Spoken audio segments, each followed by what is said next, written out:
Hey, I'm Dr. T, and welcome to my dining room table. So today I'd like to talk about naming ionic compounds. So to do this, let's just name a few. So we'll start out with everyone's favorite popcorn topping, sodium chloride. So the chemical formula, and from this I'm assuming we know the chemical formula, and we're trying to find out the name. So for sodium chloride, I'm kind of giving the name away, so spoilers. Really for any ionic compound, what we're going to do is we're going to start out and we're going to look at the cation, in this case, this sodium, and we're simply going to write the cation's name. So, sodium. And I am looking off to the side to my periodic table, because I'm dyslexic and I'm going to misspell this if I don't. Okay, so there's the cation, that was easy. Now, the anion. So the anion's name is going to get modified. So we're going to start out and we will put in a space, you know, the two different words, the word for the element for the anion. But at this point, on the end of it should be INE. However, we're not going to end it with INE.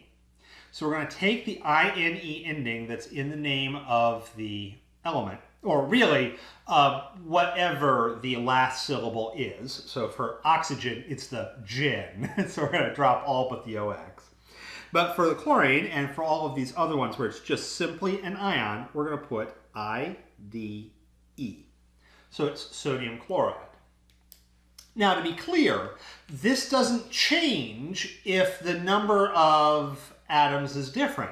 So let's say I have aluminum and oxygen. Now I can go through my periodic table. I know aluminum has a charge of 3, oxygen has a charge of 2. Therefore, it's going to be a 2 there and a 3 there. So see a previous video on figuring out the ratios of these. Now, like the sodium chloride, this one I'm going to have aluminum starting out the same way. And you can tell I'm American by the way I just pronounced that.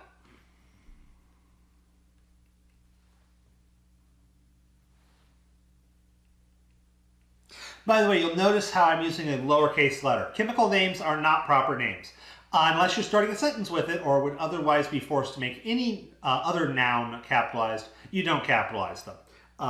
That said, I will quite often capitalize them because it's the only thing on there, so it feels like it should be capitalized, but no, actually they are not a proper name, and therefore they do not get capitalized. Okay, so I've got the aluminum, nothing happens to that. Then I put ox for oxygen, but of course the last syllable, the whole gen, gets dropped and replaced with ide. Now, a couple things you will immediately notice. I have no indicators as to what the subscripts are. All I am telling you is the components and that the oxygen is a simple anion, nothing more. That is because that's all you need to know.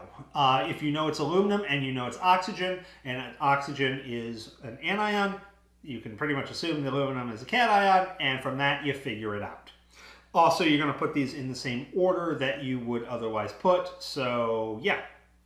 Okay, so that handles the simple cases. Now let's go for the more complicated ones. So we can have polyatomic ions, and I'll do a couple examples. One of the few polyatomic cations that you will deal with is ammonium. That would be NH4+. So this is going to be a positively charged cation. And of course we can stick it with whatever anion we would like. I'm going to do a sulfur. Of course, in order to do that, I'm going to have to put it to there. Wow, that looks hideous, but it still should be readable. Am I on camera? Yes, I'm on camera. Okay, so for that, when I am doing those guys, what I'm going to do is write the name of the polyatomic ion. There's no modification. It's already been modified. So the name of the polyatomic ion for this guy is ammonium. If that sounds like ammonia, you are correct. This is what you get if you react ammonia with some acid. And I'll go into that in more detail in later videos. Okay, so I have ammonium. That's the name of my polyatomic anion, or sorry, my polyatomic cation. And then I'm just going to simply add in the name for the last element, which is the sulfur. So sulfide. And I always forget a letter on doing this one. So it's sulfur, the is dropped and replaced with an ide. Okay, so ammonium sulfide. Now, let's do a couple other ones. Okay, that was an annoying car. Back to the table. Okay, so let's go for something like AlClO3 3. Okay, so I have aluminum, just like in the past. So I'm going to go write my aluminum down.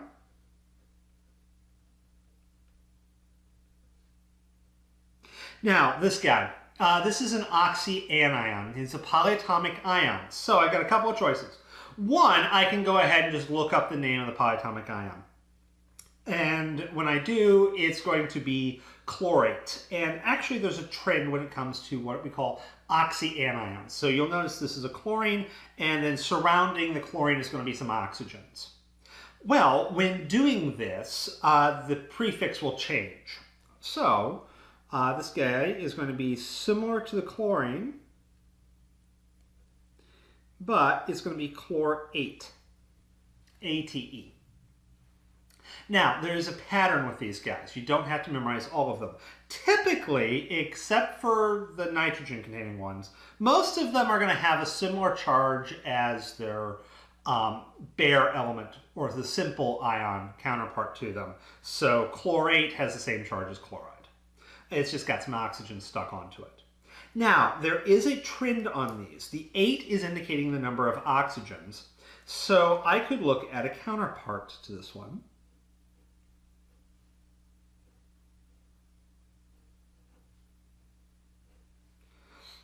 And there's still 3 of them. So in this case, I have a slightly different polyatomic anion. I've still got aluminum.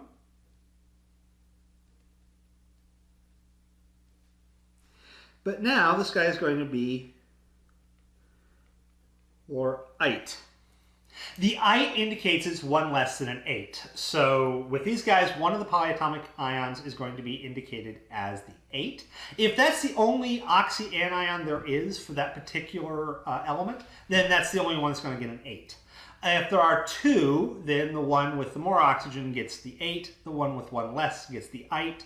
If there's more than 2, which for instance chlorine, there's actually like 4, it's a little bit more complicated relationship. But otherwise, yeah, it is relative number. So if I wanted to do another one, I could do something like CaSO4, and that would be calcium.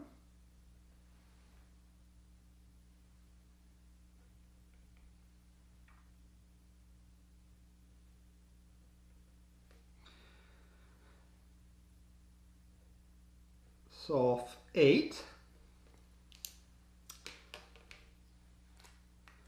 And its 1 less counterpart, CaSO3,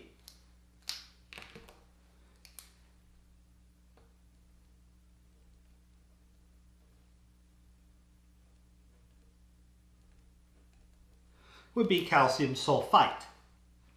The 8 and the ite are relative. It's 8 and then ite is 1 less than 8. The counterparts, the other ones that go for this, which you can see with chlorine, if I can have ClO4 minus, ClO3 minus, ClO2 minus, ClO minus, and then of course Cl. Okay, as we know already, if there's no oxygens on it, Cl minus. If there's no oxygens on it, we know that's chloride. If there are, then one of them is going to be the 8, and you just kind of have to memorize which one the 8 is. I wish there was a better answer to that, but that's kind of it. Now, I will also post in my class on this one whether or not you actually have to memorize these, or I will provide these for you on test, etc. I don't have all of the polyatomic anions memorized. There's a whole herd of them. But it is definitely very helpful to look at the pattern. The one below that is ite. Now, going below that, you have hypochlorite. The hypo meaning low, so think hypothermia, you're too cold. And then above the 8, you have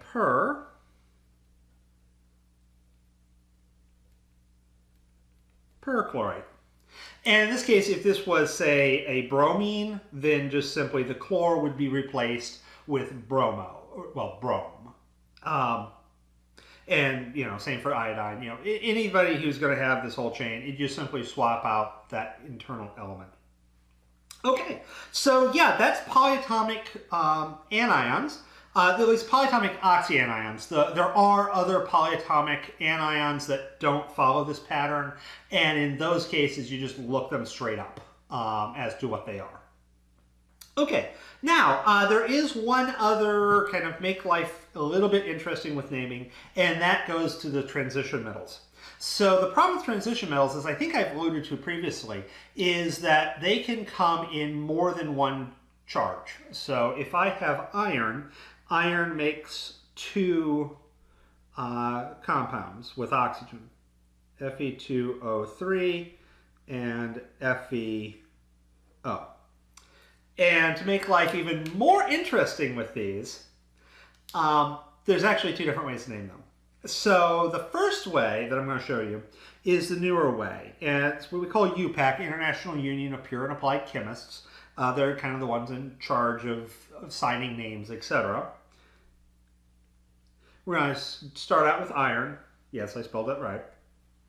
And then I'm going to do open parentheses and then a Roman numeral for the charge and close parentheses. See, in this case, that iron is +3. I know that iron is +3 because I know that oxygen is -2, because oxygen is always -2 unless it's a peroxide, which are rare and will be indicated otherwise, and because, whether or not because oxygen is always a -2 unless it's a peroxide or it's elemental oxygen, so O2 or O3, which O3 is ozone. I know there are 3 of them, whereas the iron, I don't know its charge to start with because I can't just pull that off the periodic table, but I know there's 2 of them. So something times 2 plus -2 times 3 equals 0. Okay, -2 times 3 is -6. Something times 2 equals 6, so they can cancel out. Therefore, that something must be 3. Therefore, I know that this is iron 3. And then I simply end it like I would otherwise end it. Yeah. Now, in this case, I know that this is a -2. So something plus -2 equals 0. That something must be 2. Therefore, this would be iron 2. Those are parentheses, not a circle. My handwriting's horrible. Okay, so now there is an alternative way of doing this. By the way, the book I keep referencing is the Survey of Chemistry Lab Manual, which has a bunch of useful stuff in it, and or that will be posted on, equivalent information will be posted on D12 when needed. Okay, let's see which page I put on the Latin names, because my Latin is worse than my English. Okay, so the other way, the older, the more traditional way, involves starting out by naming the metal in Latin. And this really only goes for a few of them. Typically you can guess as their symbol is going to be the Latin symbol. So I'm going to start by naming it in Latin. Now the Latin name for iron is ferrum, and as you can guess, I'm going to not draw the at the end. That is going to be replaced by a prefix.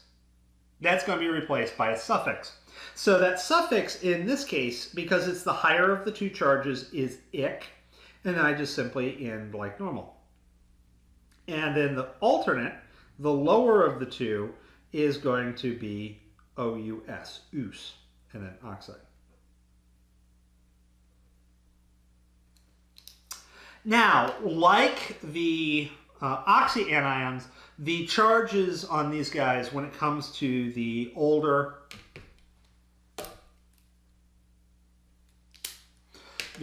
names are going to be relative. So there's another one that we'll do this quite often with, and you can get CuO and Cu2O.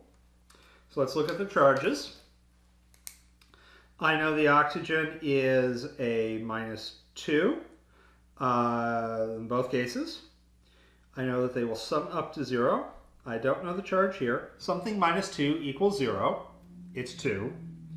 Therefore, that must be a 2. I have no idea what that sound is.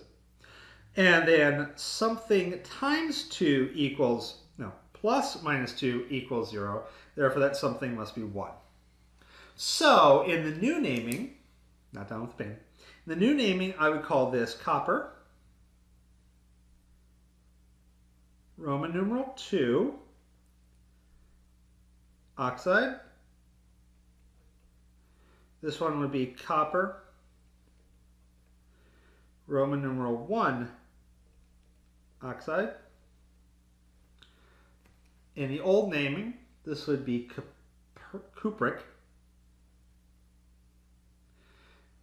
cuprum, probably butchering that Latin. Cuprum is the name of the metal itself. So if you actually want to indicate that, no, this is iron metal, you could call it ferrum.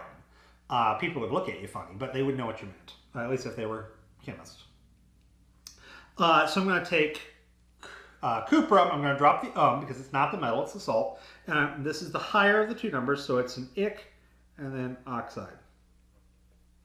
And in this case, cuprous. Now, I should caveat this one. These will not always be one right apart from the other. So, for instance, PbCl4 and PbCl2 are both things. This chlorine is a -1, and there are 4 of them. Therefore, this lead must be a 4. Fairly straightforward. In this case, there are -1 for the chlorine. There are 2 of them. They equal 0. Therefore, that lead must be a 2. So, that's an L. This would be lead 4 chloride. And to be clear, that 4 is referring to the charge on the lead, not the number of chlorides. That's why I used oxygen as a previous example, just to avoid that confusion. This is lead 2. Can you double check and make sure I didn't just misspell the word lead? Nope, I can spell lead.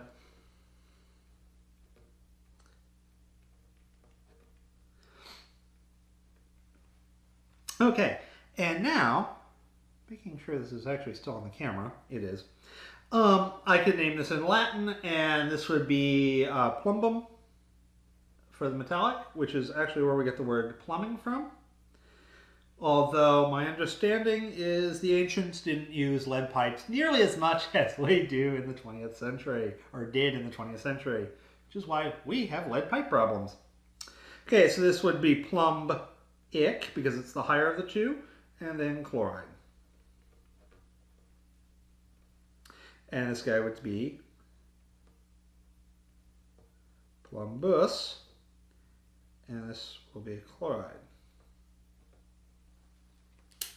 Okay, so yeah, that's naming inorganic salts, well, ionic compounds, same thing in this particular case.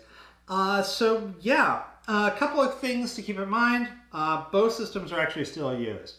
Boy, it would be nice if this old system would die so you don't have to learn Latin, but yeah. Look on the back of your toothpaste tube. Depending on which toothpaste you have, there's a very good chance you will have stannous fluoride in there. And of course, from what you have learned, you can figure out what that is from the name. So with that said, Have a wonderful day, and I'll see you in later videos.